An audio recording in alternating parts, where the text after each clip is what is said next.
The 1992 Academy Awards were proclaimed the Year of the Woman, and rightly so. After years of mediocre secondary roles, always veiled within the shadows of their male counterparts, many of the actresses nominated in 1992 were from films centered on the lives, struggles, and hardships of women.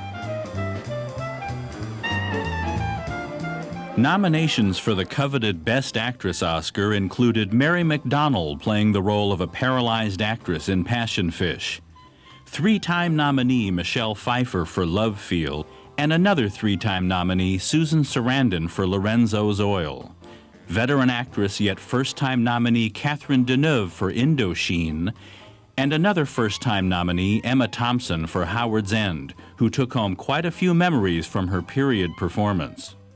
You know that sheep obviously have their hair removed for the summer. They have haircuts.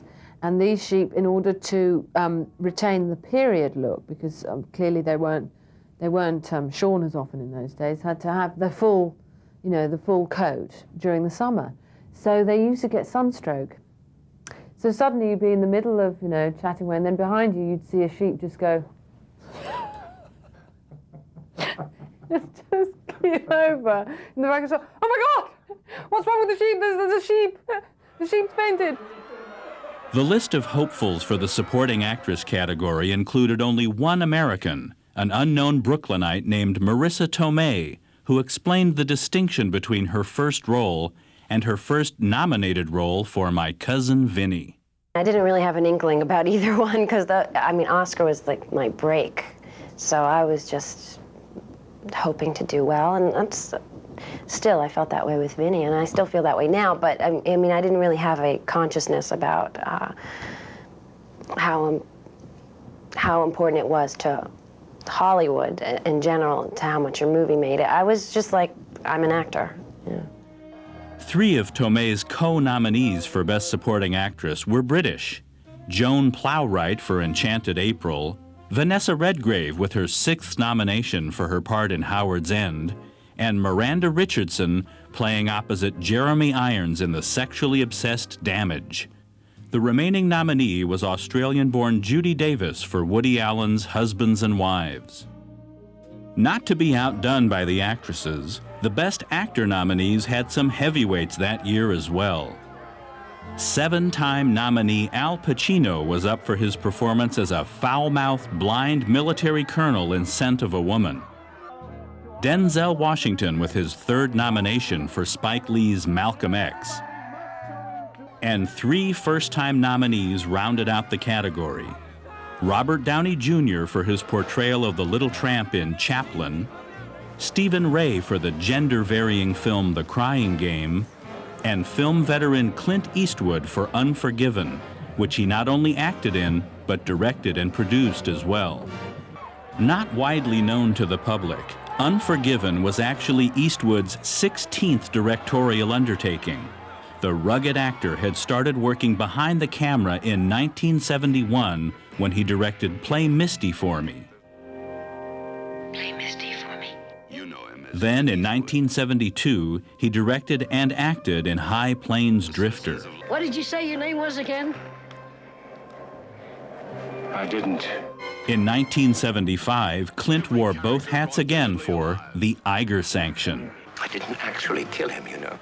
Well, I probably won't actually kill you. In 1976, the outlaw Josie Wales. You're all alone now, Wales. Not quite alone. In 1977, The Gauntlet. This bike stays with me. You 3 can take a hike. Hey, man, this is our choppers, Charlie. This is my gun, Clyde. In 1980, Bronco Billy. Let's see what this baby can do. In 1982, Clint acted and directed in both Firefox and Honky Tonk Man. I have conceived. Honky Tonk Man. Then Sudden Impact in 1983. Go ahead. Make my day. Pale Rider in 1985. I think war's just been declared. and Heartbreak Ridge the following year. Why don't you just sit there and bleed a while before you taste some real pain? In 1988, Eastwood directed the story of jazz great Charlie Parker in Bird. And White Hunter Black Heart, and then The Rookie, before finally hitting the zenith of his career. After all was said and done, Unforgiven went up for 9 nominations, which included Best Supporting Actor nominee Gene Hackman, who, strangely enough, had a difficult time seeing just what a brilliant yet sadistic performance he had really given in the film. I wish I could be really objective about when I see myself on screen. I look at strange things. I look at my double chin, at the bags under my eyes, big nose, receding hairline. It's vanity, you know. It's I can't look at the acting, good or bad. It's just I see an old man up there. But Hackman would have to compete against another film force, Jack Nicholson, with his 10th nomination, tying with that of Laurence Olivier, the most ever received by an actor, for his role in A Few Good Men. Finishing the Best Supporting Actor category was Jay Davidson for his depiction of a transvestite in The Crying Game. Al Pacino once again, this time for Glengarry Glen Ross, and newcomer David Paymer for Mr. Saturday Night. One of Unforgiven's 9 nominations was for Best Picture, but it would be up against 4 other powerful films. The Crying Game, the plot-twisting film about an IRA terrorist and his association with a transvestite. Rob Reiner's military drama, A Few Good Men. Scent of a Woman was also nominated, as was Howard's End. With 9 nominations, Unforgiven cleaned up, taking home 4 Oscars, including Best Film Editing, Best Director Clint Eastwood, and Best Picture of the Year, the 3rd Western ever to take home that Oscar. Well, I don't know if it was a homage to the past, maybe an homage to the future of Westerns, but it sort of demythologicalized them, and that was intended, but that doesn't mean I want to really stop them, because I think they're a truly great American art form. There aren't many art forms that really emanate in this country, and the Western movie, I believe, is one of them. The 4th Oscar for Unforgiven went to Gene Hackman as Best Supporting Actor. It had been over 20 years since Hackman had won his first Oscar for The French Connection. And nearly 30 years since his first nomination for Bonnie and Clyde. Newcomer Marissa Tomei was the surprise winner of the Best Supporting Actress Oscar for My Cousin Vinny. With her first nomination, Emma Thompson took home the Best Actress Oscar for her portrayal of a middle-class Englishwoman exposed to the prejudices of the wealthy in Howard's End. During her speech, Emma explained the impact of her character, not only to herself, but to all women. Well, I love playing her because I feel very strongly that you should go back to the past to find out why you're here. And I mean, you know, I find it extraordinary that I had an education and that I can vote and that, you know, I can sit on my own in a room with a man and hold my own, and that I can talk politics, that I can talk religion. And the reason I can do that is because women fought for me and they died for me. And Margaret's part of that history. The past may have left 6 unsuccessful nominations for Al Pacino, but the present finally saw him take home the Best Actor Oscar for Scent of a Woman. In a salute to one of film history's best storytellers, the 1992 Academy Awards also rewarded Italian director Federico Fellini for a lifetime of weird and wonderful films. It was the year that saw the rebirth of the Western, the rise of the woman, and the final acknowledgement of a film legend, 1992.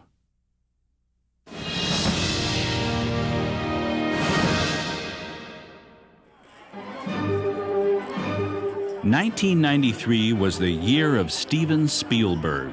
After 6 prior nominations for Best Director and 7 for Best Picture, Spielberg's historical World War II masterpiece Schindler's List would officially make its mark in Oscar history.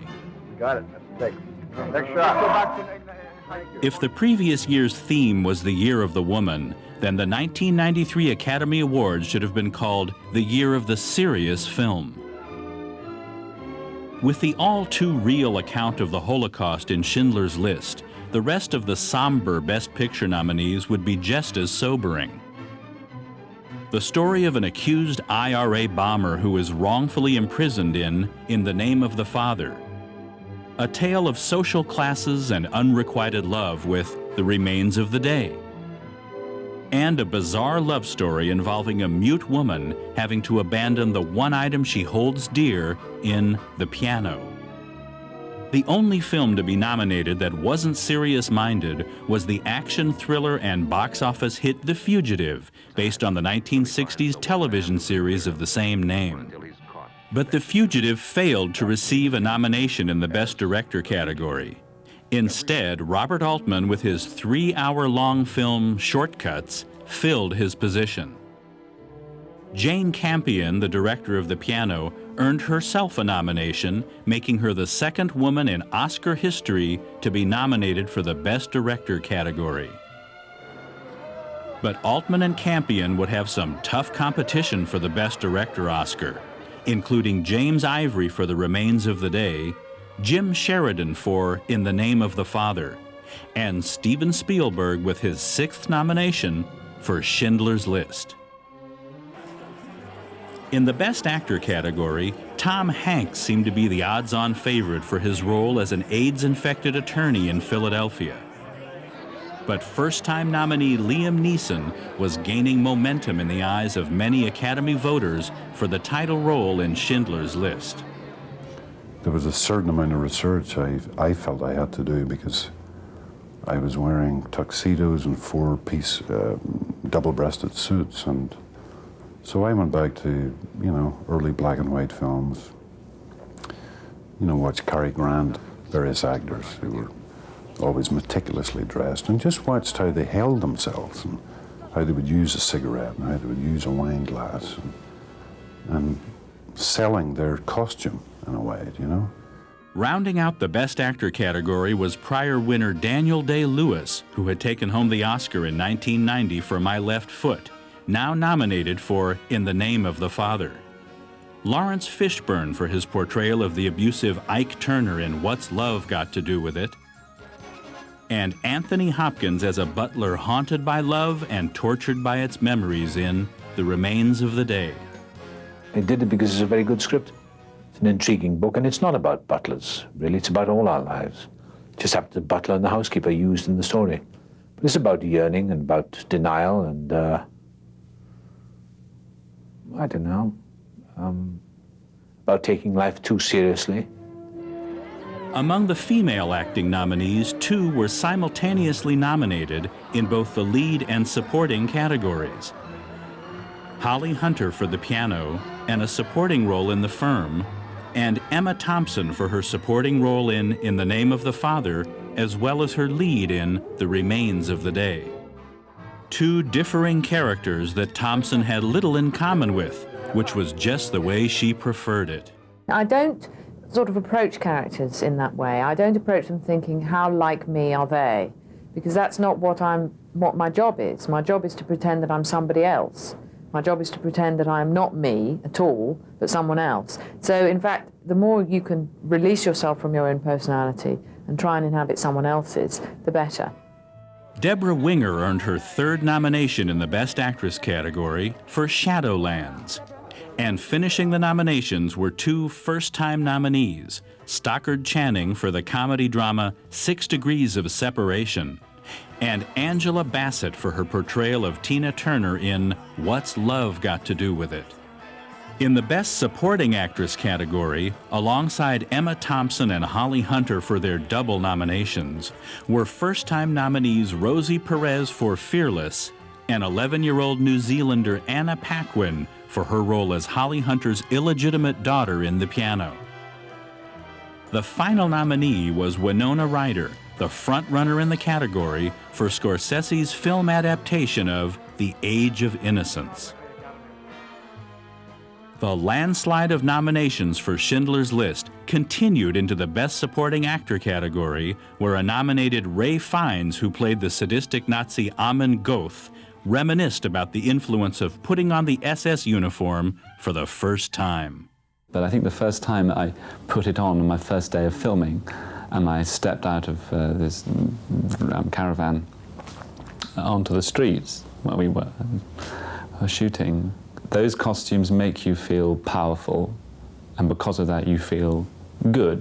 They make you feel good about yourself. We have now, of course, we have these horrendous associations with them, but you can't deny the fact that they're like an amazing suit. These wonderful, flattering riding boots and breeches and the tunic and the hat at an angle, and so I have to admit that it felt kind of good. But Fiennes would have some tough competition for that Best Supporting Actor Oscar. He would be up against Tommy Lee Jones with his second nomination for his performance as the relentless U.S. Marshal in The Fugitive. John Malkovich for playing a cold-blooded ex-CIA assassin for In the Line of Fire. First-time nominee Pete Postlethwaite for the portrayal of the father of a wrongly imprisoned Daniel Day-Lewis in the Name of the Father.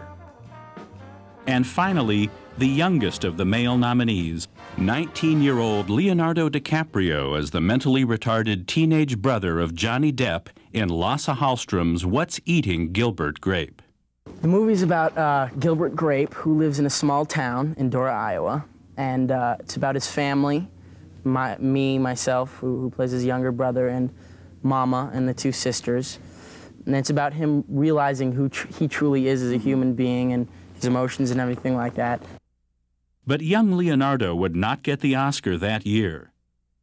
Instead, the Best Supporting Actor award went to the underdog, Tommy Lee Jones, who had had a long career in films before finally being recognized for his role in The Fugitive. I think there's some honest people left. Yeah, ones that haven't been caught yet. The first time I ever seen you, I said me and that little old gal's gonna get together. You're very young. And the boss's daughter? That too. Can't just let it slide, Major. They don't have any right to live. I wish there were a couple of ways we could do this. There's only one way. The unexpected winner of the Best Supporting Actress Oscar was 11-year-old Anna Paquin for The Piano, making her the second youngest competitive Oscar winner after 10-year-old Tatum O'Neal, who'd won the Oscar 20 years earlier for Paper Moon. You don't have to worry. I ain't about to leave some poor little child stranded in the middle of nowhere. I got scruples too, You know what that is, scruples? No, I don't know what it is, but if you got them, be sure bet they belong to somebody else. Holly Hunter may have lost the Best Supporting Actress vote to her young co-star, but Hunter did win the Best Actress Oscar that year for The Piano. The Best Actor Oscar was presented to first-time winner Tom Hanks for Philadelphia. It would be the harbinger of many Oscars and nominations to come for the one-time comedian. To no one's surprise, Schindler's List, with 12 nominations, took home the Best Picture Oscar for 1993. And the only thing that could have made Steven Spielberg happier than seeing his 3-hour-long masterpiece take home the coveted Best Picture award was his being presented with the Best Director Oscar. It was truly the year for Schindler's List, which took home an additional 5 Oscars that night: Best Screenplay, Best Art Direction, Best Cinematography, Best Film Editing, and Best Original Score. The rest of the filmmakers, actors, and actresses that didn't take home an Oscar in 1993 would take home not only the memories of being nominated, but according to Best Actress nominee Angela Bassett, they would take home something much more unforgettable. The tickets. Tickets to the governor's ball. I was there. That's about all you have. They're not giving away anything else. You eat everything else.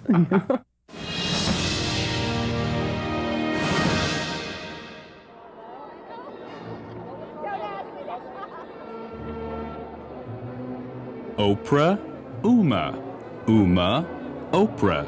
If there was one joke 1994 Oscar host David Letterman could take back, this would be the one. I hosted the Academy Awards a year ago. Did you know that? You did? Yeah, did you see me on that? No, I didn't Yeah, get to watch. I was great. But the buzz leading up to the Oscars in 1994 was mostly focused on a strange phenomenon which was showing itself that year.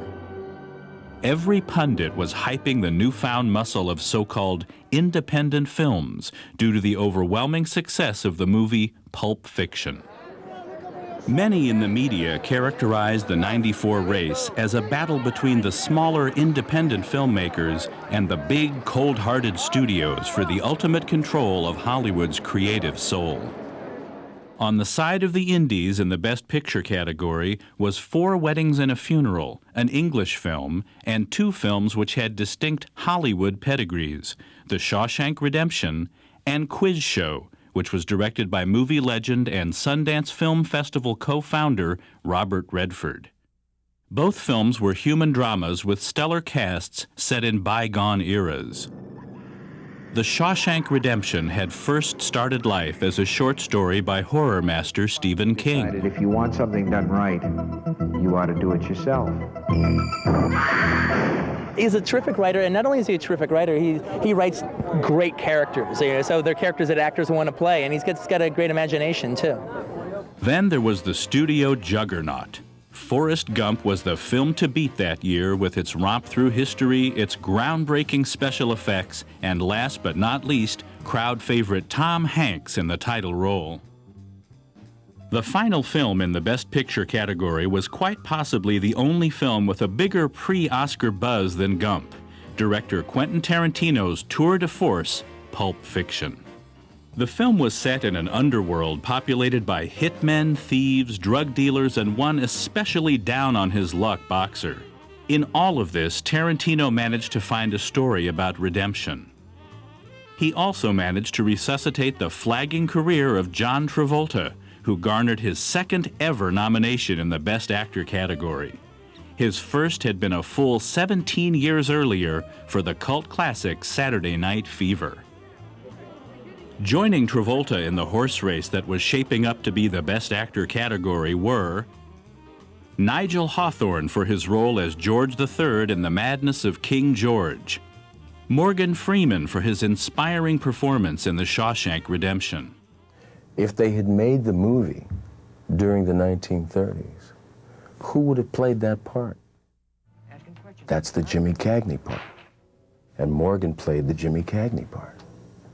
Dig that. That's how smart he is. And screen legend Paul Newman for Nobody's Fool.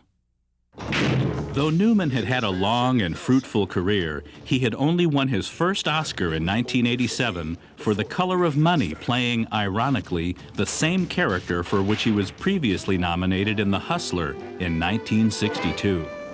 Look, I could always buy a bottle. Fifth of scotch. What do you want me to do? Just step out in the alley? Is that it? The last nominee was the actor who was rapidly becoming a modern-day Spencer Tracy, the one and only Tom Hanks.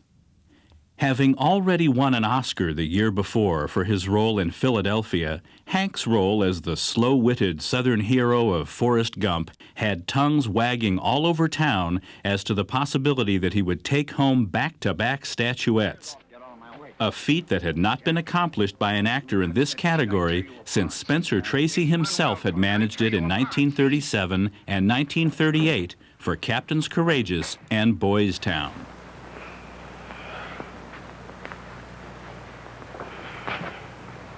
There. That's better. The Best Actress category for 1994 was a sea of American film veterans with one Brit thrown in for good measure. Jodie Foster, nominated for Nell, and Jessica Lange, nominated for Blue Sky, were the only two of the five nominated who had ever won the prize. Foster had won twice for Best Actress for her work in the classic The Silence of the Lambs, and for her role as the rape victim in The Accused. I heard somebody screaming, and it was me.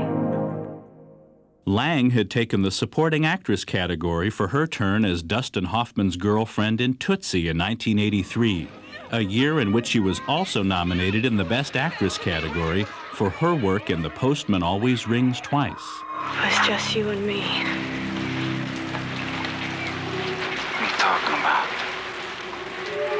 I'm tired of what's right and wrong. That left previous nominees Winona Ryder for the updated classic Little Women, Susan Sarandon as the motherly lawyer in The Client, and Miranda Richardson in the imported Tom and Viv to fight for their first ever wins. You get a chocolate Oscar, which you swiftly bite the head off, you know? In the Best Supporting Actor category, the sentimental favorite that year was Martin Landau for his loving portrayal of fading screen legend Bela Lugosi in the film about Hollywood's worst director, Ed Wood, who had directed Lugosi in the worst film ever made, Glenn or Glenda.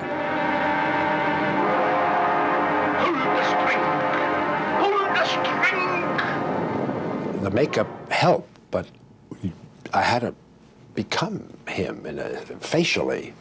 There were things my face is more expressive than his was. Mine goes in different.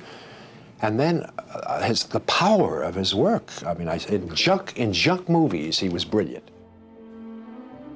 Sharing the noms that year were Chaz Palminteri for his work in Woody Allen's Bullets Over Broadway, Britt Paul Schofield for Quiz Show, Gary Sinise for his work as a legless Lieutenant Dan in Forrest Gump, and Samuel L. Jackson for his fiery portrayal of hitman Jules Winfield in Pulp Fiction. The Best Supporting Actress category proved yet again that Woody Allen is adept at writing great roles for actresses, as 2 of the nominees came from his film Bullets Over Broadway. Both Jennifer Tilly and Diane Wiest garnered nods for their work in the film. This was Tilly's first ever nomination, but Wiest was a veteran, having garnered 2 prior nods and 1 win in another Woody Allen picture, Hannah and Her Sisters, in 1987. I haven't done drugs in a year. Rounding out the field that year were 2 Brits and 1 American. Stage legend Rosemary Harris and UK screen staple Helen Mirren were celebrating their first Oscar nominations, Mirren for The Madness of King George, and Harris for her role in Tom and Viv as Miranda Richardson's mother.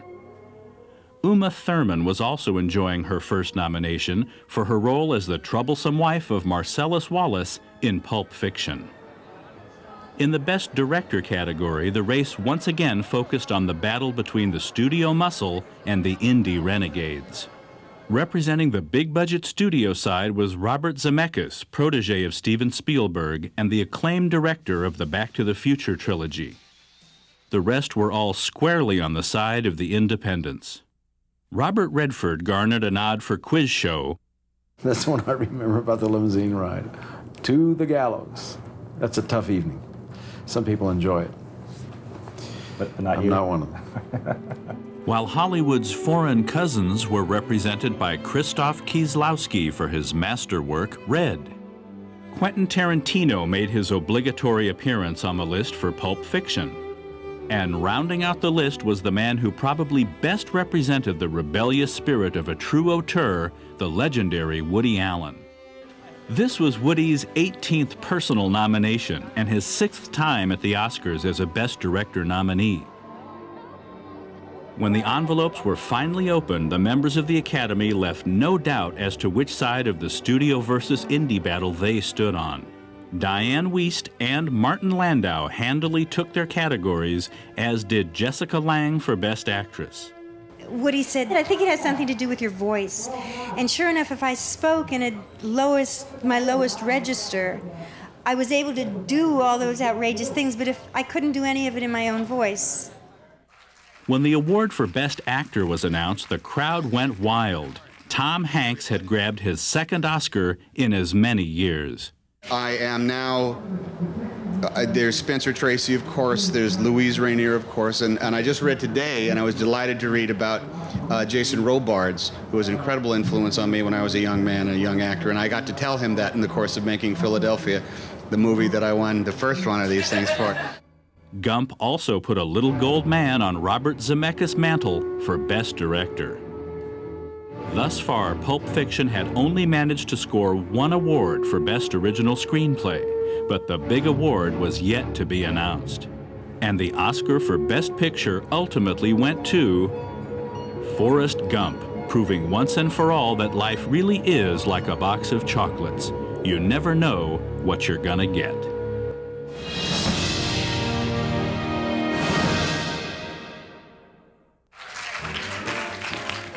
After Tom Hanks' repeat Oscar the previous year, many people wondered if the '95 Oscars could live up to what had come before. They were in for a few surprises. The buzz that year centered on a talking pig and yet another in the long line of matinee idols who have gone behind the camera to helm their dream picture. Only in this case, the idol was Mel Gibson, and true to history, his dream picture was not performing well at the box office. It wouldn't matter.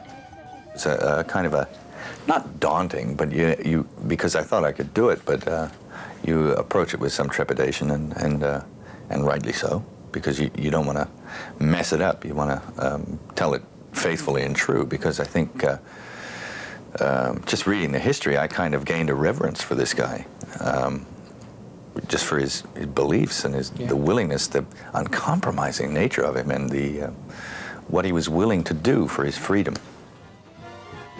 Braveheart had been nominated in 10 separate categories, including Best Picture, which, while not a record, was a respectable showing for the debut feature from the guy who had heretofore been known as the Road Warrior. You want to get out of here? You talk to me. Other nominees for Best Picture included the latest effort by Tom Hanks, Apollo 13, and the Aussie children's movie Babe, whose star had more in common with the buffet at the Oscar luncheon than with the other luminaries in attendance. In an oddity for the Academy Awards, 3 of the nominees in the top category were imports. Il Postino was a film from Italy, and Jane Austen's Sense and Sensibility had its roots in Great Britain. In the Best Actor category, the race was without any clear favorite, due in no small part to the fact that this was the first Hanksless year in recent memory. It included one posthumous nomination for the star of Il Postino, Massimo Troisi, who had died of a heart attack only 12 hours after filming on the movie had been completed. Nicolas Cage for his role as a doomed alcoholic in the achingly beautiful Leaving Las Vegas. It's very encouraging. It means I can continue to make movies that perhaps are considered eccentric or unusual. Previous winner Anthony Hopkins for his portrayal of the epically flawed Richard Nixon in Nixon. Sean Penn grabbed his first ever nomination as death row inmate Matthew Poncelet in Dead Man Walking. And Richard Dreyfuss made his second appearance at the Academy Awards as the title character in Mr. Holland's Opus. And I don't like the panties drying. He had won an Oscar almost 20 years before for The Goodbye Girl. I thought you said you were decent. I am decent. I also happen to be naked.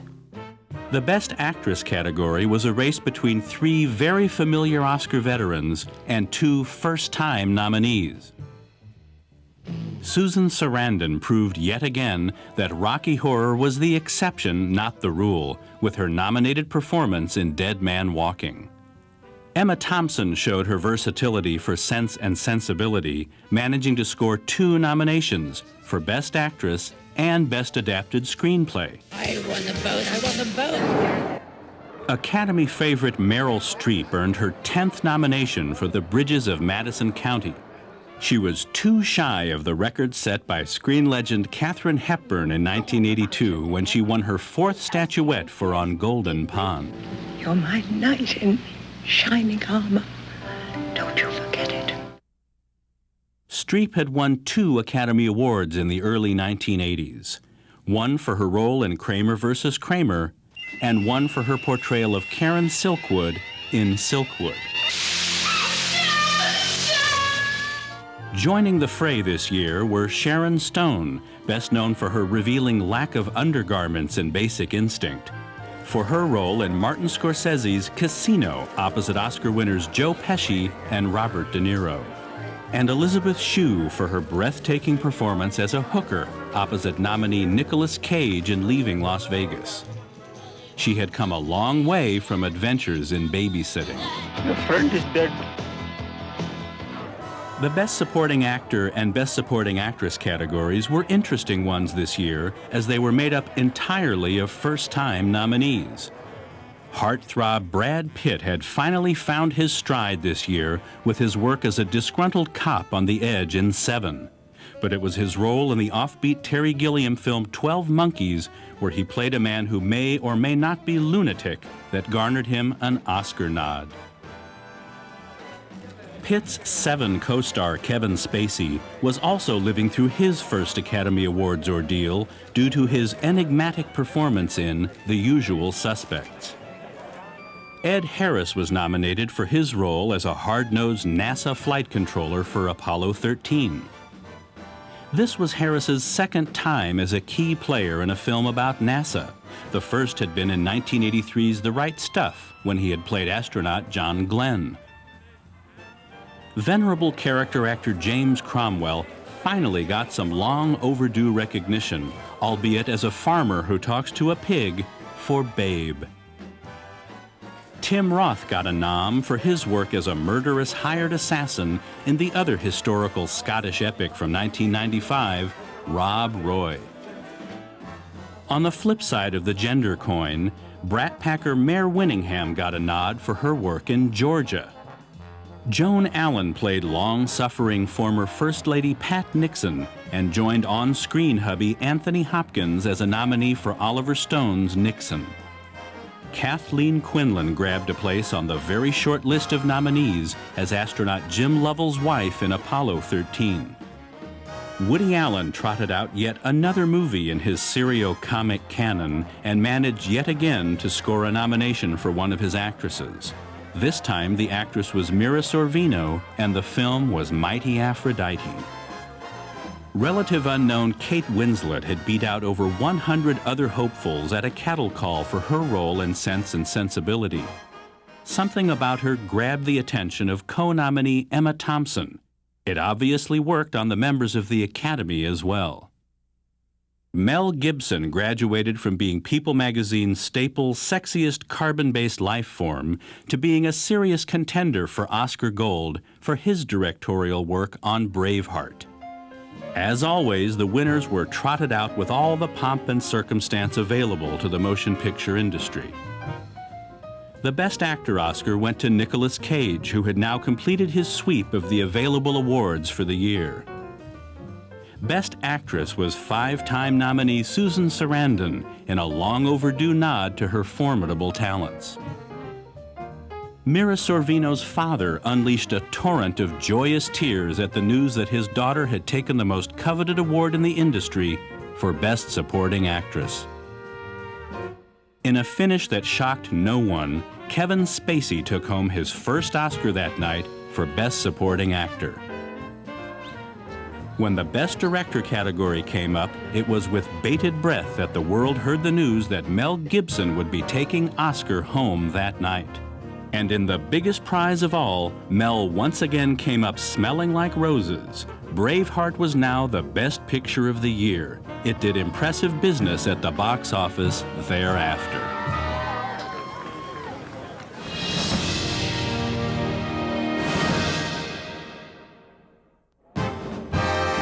For the first time in Oscar history, not one of the major Hollywood studios had a film nominated for Best Picture in the 1996 Academy Awards.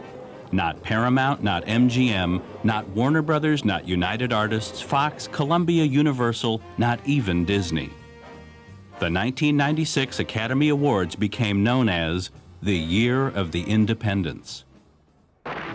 The Coen brothers had a short but concentrated history of low-budget, independent filmmaking to their credit, with such films as Blood Simple and Raising Arizona. With original characters and unique writing, the Coens flourished in the independent film world. Son, you got a panty on your head. Just drive fast, eh? And they remained faithful to their creative stance as their budgets continued to grow over the years. You busted out of jail. We released ourselves on our own recognizance. What Double here is trying to say is that we felt the institution no longer had anything to offer us. With Fargo, their most conventional film to date, the Coen brothers finally earned themselves a Best Picture nomination for their story of a Minnesota car salesman whose kidnapping plan goes awry. But the Coens would need more than a bigger budget when pitted against the film that coined the term, "Show me the money," Jerry Maguire. Secrets and Lies, a sleepy British film that snuck into the Best Picture category, received rave reviews at the box office, but paled in comparison when matched against the amazing rise and fall of a famous pianist who suffers a nervous breakdown in Shine. But the film that was on everybody's mind, including the Academy voters, was the 3-hour-long World War II love story, The English Patient, where Ray Fiennes explained some of the perils of an actor wanting to perform his own stunts, especially when it involved a biplane. Everyone's so cautious about actors doing things that are dangerous. I mean, I was dying to go up in it. I did, in fact, sneak a ride up in this biplane, Tiger Moth. I think they're so beautiful, those old planes. When we first were in the desert and we were looking at the location for one of the base camp, and then these two planes, the yellow one, the Stearman and the silver Tiger Moth flew over against this blue sky, and the pilot, Clive, in the Tiger Moth, they all both did acrobatics, actually, both planes. And one, Clive, he did this thing where he went up very high and then he went into a dive and cut the engine. We just saw the plane go down, down, down, down, and then disappear behind a mountain. And everyone went, then it went, and it came up again. There was no doubt that Ray Fiennes would be nominated for Best Actor, but with second-time nominee Tom Cruise in the competition for Jerry Maguire, Jeffrey Rush for his agonizing portrayal of pianist David Helfgott in Shine, and Woody Harrelson, who played the title character in The People vs. Larry Flint in the same Best Actor category, the winner would be anybody's guess. But it was newcomer Billy Bob Thornton who wrote, directed, and starred in Sling Blade that had everybody talking and listening. I listen to music when I write, always have. Gets you in the mood? Well, it's more like to get me out of the mood. Okay. If you're writing something, like I'm writing a Southern story, and in order to give it an edge and not become too sleepy or, because I know the South so well, I know these characters so well, so to keep it kind of weird, I would listen to something like juxtaposed to that.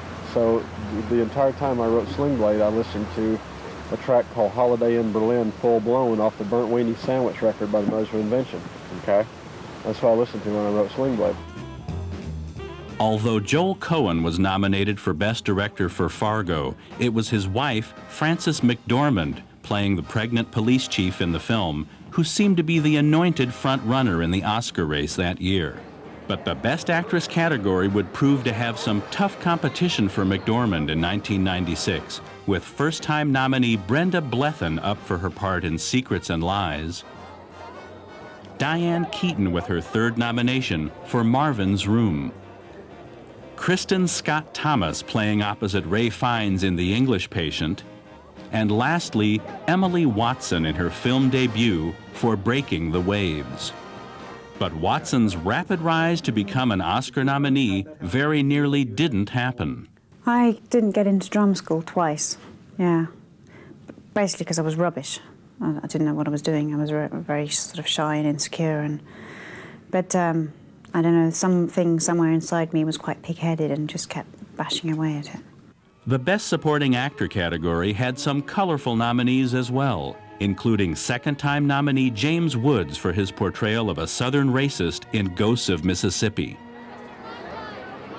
newcomer Edward Norton as an altar boy accused of murder in Primal Fear, Armin Mueller-Stahl playing Jeffrey Rush's domineering father in Shine, Cuba Gooding Jr. as Tom Cruise's faithful and only client in Jerry Maguire.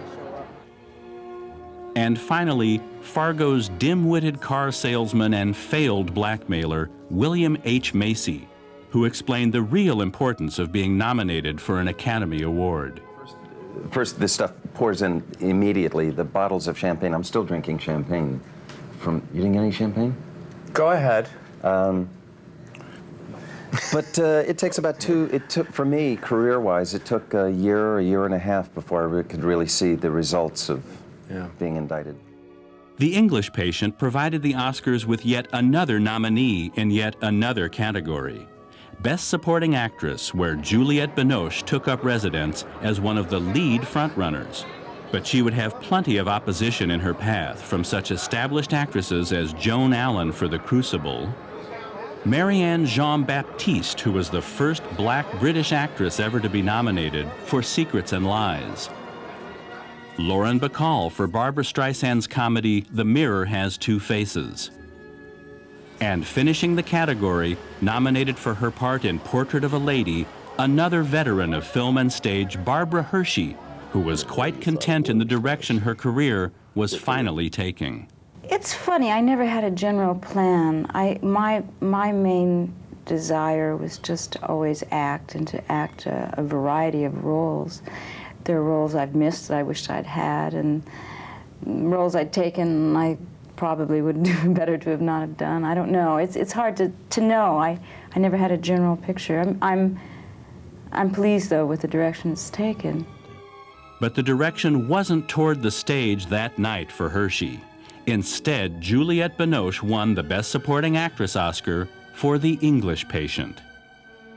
In the Best Supporting Actor category, first-time nominee Cuba Gooding Jr. won, making him the third black actor to win an Oscar in the Best Supporting category, behind such African-American legends as Louis Gossett Jr. for An Officer and a Gentleman in 1982. In every class, there's always one joker who thinks that he's smarter than me. And Denzel Washington for Glory in 1989. Hearing the front runner thing happen and all of that stuff, I thought that was like a compliment. And I thought if it didn't happen, it'd be interesting to see all the people who said, oh, I thought for sure you're gonna win. And I mean, that's what I basically tried to focus in on. See, you should keep your mouth shut. The English Patient cleaned up at the 1996 Academy Awards, taking home 9 of the 12 Oscars it was nominated for, including Best Picture of the Year and Best Director Anthony Minghella. Well, it's a great vindication of a belief that Saul and I had in Michael and Dutch's amazing book, which I read 4.5 years ago and fell in love with, and I thought there was a movie there. It was a very ambitious film. It was ambitious in its scale, it was ambitious in its content. It was a film for grown-ups, and people were very apprehensive, perhaps, rightly so, of whether I could pull it off. So to get this award tonight is a vindication of the fact that I did pull it off. Of the 7 other Oscars The English Patient took home, the Oscar for Best Actress was not one of them. Frances McDormand for the Coen brothers' Fargo would instead take home the coveted award. You know, she's a woman who's good at her job. She happens to be a chief police, and she happens to be pregnant. And one of the reasons she's familiar to people is because they know people in their lives who are good at their jobs and have lives as well, which I think she's kind of a symbol of that. McDormand's husband Joel Coen, along with his brother Ethan, would take home the Oscar for Best Writing for Fargo. We were very surprised that it got the recognition that it did from the Academy, the attention that it did. To our way of thinking, we really weren't doing anything differently than we'd done in the past, so it was a surprise. The Best Actor Oscar would not go to the shoo-in Ray Fiennes for his outstanding performance in The English Patient, nor would it go home with Hollywood heartthrob Tom Cruise. The Best Actor Oscar was instead awarded to first-time nominee Geoffrey Rush for his glowing portrayal of the Australian pianist David Helfgott in Shine. We were up there with 7 nominations tonight, and it really does represent a certain aspect of Australian filmmaking, and to be embraced by this celebration is absolutely fantastic. Newcomer Billy Bob Thornton may have been disappointed that he didn't win the Best Actor Oscar, nor did Sling Blade take home the Best Picture of the year. But he couldn't have been too upset because he did win the Oscar for Best Adapted Screenplay. People have really supported me and been really nice to me, and you know, the award came a long time ago on this. Didn't have a whole lot to do with this. It had to do with the way people responded to this movie. I didn't know they would. I thought this movie was for a very limited audience, and instead it's touched a lot of people, and that's what I was trying to do. The 1996 Academy Awards was the year of foreign films that succeeded, low-budget epics that marveled the masses as well as the critics, and independent gems that would win Oscar after Oscar. But the following year would prove that big Hollywood would be back in titanic proportions.